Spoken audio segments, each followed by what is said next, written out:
വാർത്തയിലേക്കാണ്. തൃശൂർ അതിരപ്പള്ളി കലാല എസ്റ്റേറ്റിൽ പിൻകാലിന് പരിക്കേറ്റ അവശനിലയിൽ കിടന്നിരുന്ന കാട്ടുകൊമ്പൻ ചരിഞ്ഞു.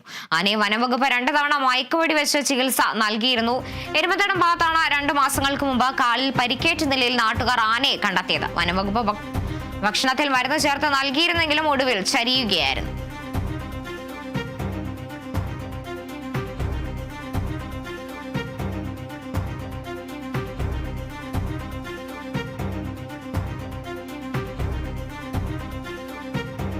തൃശൂർ അതിരപ്പള്ളി കലാല എസ്റ്റേറ്റിലാണ് പിൻകാലിന് പരിക്കേറ്റ അവശനിലയിൽ കിടന്നിരുന്ന കാട്ടുകൊമ്പൻ ചരിഞ്ഞിരിക്കുന്നത്.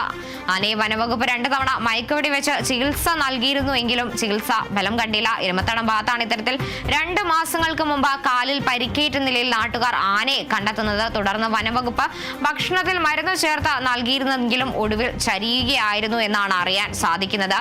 തൃശൂർ അതിരപ്പള്ളിയിലാണ് കലാല എസ്റ്റേറ്റിന് സമീപം പരിക്കേറ്റ അവശനിലയിൽ കിടന്നിരുന്ന കാട്ടുകൊമ്പൻ ചരിഞ്ഞത്.